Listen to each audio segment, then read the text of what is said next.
لاہور سے نمائندہ خصوصی فخر نیوز نثار احمد عابری جماعت اسلامی زون 162 کے کارکنان کے تربیتی پروگرام کی رپورٹ شامل کرتے ہیں۔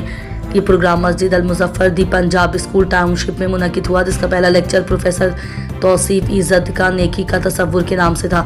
انہوں نے کہا کہ نیکی کا تصور یہ ہے کہ پاکستان خود کو یا دوسروں کو فائدہ پہنچائے۔ اس میں عبادات، اخلاقیات، حقوق اللہ، حقوق العباد سب شامل ہیں اور اس کی بنیاد ایمان، اخلاص اور خلوص نیت پر ہے۔ دوسرا لیکچر خاور اقبال کا تھا، ان کا عنوان تھا اسلامی معاشرت۔ انہوں نے کہا کہ آپ صلی اللہ علیہ وسلم کا ارشاد گرامی ہے، تم میں سے کوئی شخص اس وقت تک ایمان والا نہیں ہو سکتا جب تک وہ اپنے مسلمان بھائی کے لیے وہی پسند نہ کرے جو اپنے لیے پسند کرتا ہے۔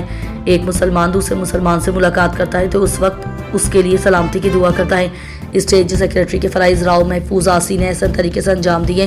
پروگرام میں 100 کے لگ بھگ افراد نے شرکت کی، جبکہ سلمان ایوب، انجینئر لیاقت علی، فہیم صدیقی، علی ارسلان، ڈاکٹر وسیم حسن، حافظ محمد عمر، ملک محمد انس واحدی اور اکبر علی نے خصوصی شرکت کی۔